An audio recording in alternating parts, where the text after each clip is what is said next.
10월도 마지막으로 가는 10월 30일 정오 무렵입니다. 이 시간 제가 있는 곳은 당진시 송마읍 고대리에 있는 안선포구입니다.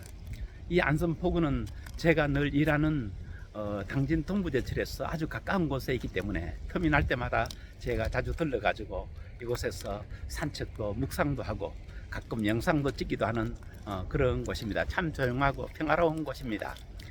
우리 인생들이, 우리 사람들이 살아갈 때 평탄하고 행복할 때는 그렇지 않지만은 때로는 인간의 힘으로 어찌할 수 없는 큰 시련을 만날 때는 우리의 몸도 마음도 참 무너지고 연약할 때가 있죠. 이것은 뭐 일반 사람들만 그런 게 아니고요, 보통 사람 보기에는 아주 특별한 인물, 영웅 같은 그런 사람들도 예외가 아니었음을 알 수가 있습니다. 볼테르라는 유명한 철학자가 있습니다. 이 볼테르는 전 세계적으로 반기독교 단체, 기독교 하나님은 없다, 기독교는 허구다, 이런 반기독교 운동을 전 세계적으로 하던 그런 리더였거든요. 그는 한평생 그는 주로 그 기독교, 반기독교적인 그런 일을 해왔던 사람입니다.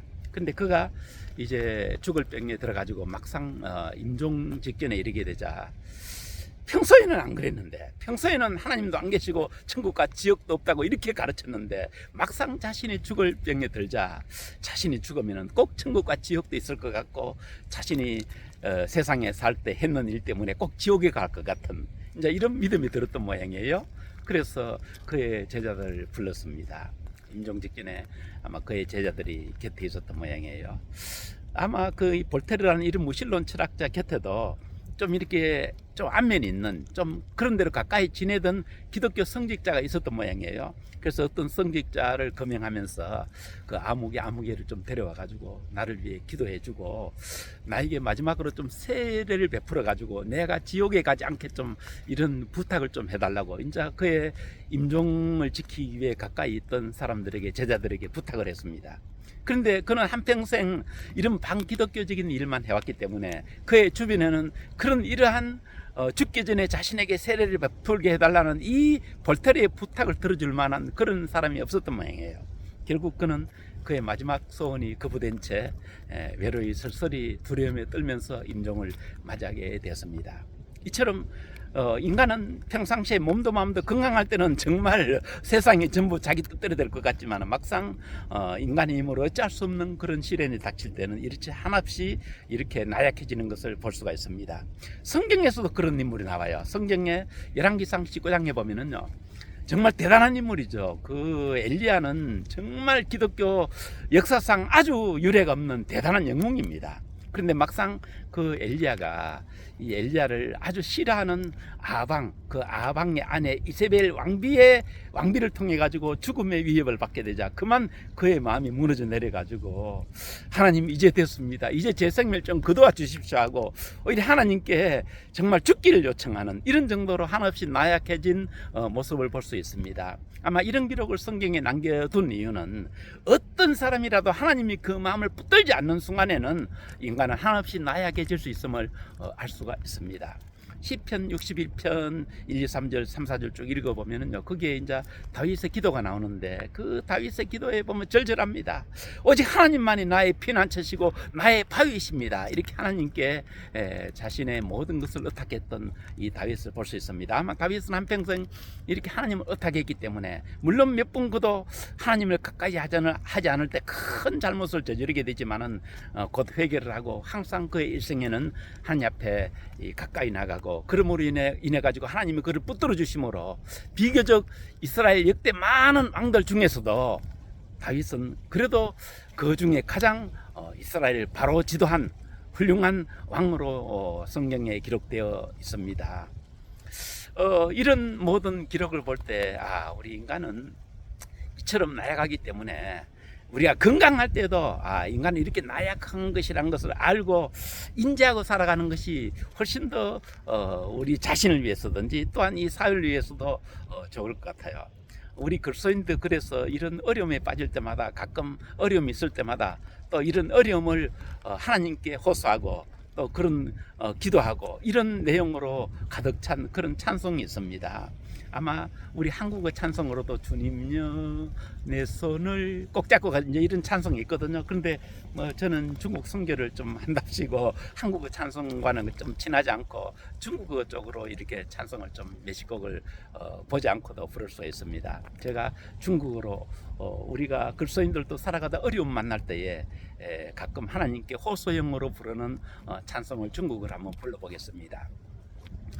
亲爱主，牵我手，接力我，领我走，我疲倦，我软弱，我苦楚，亲朋报国黑夜。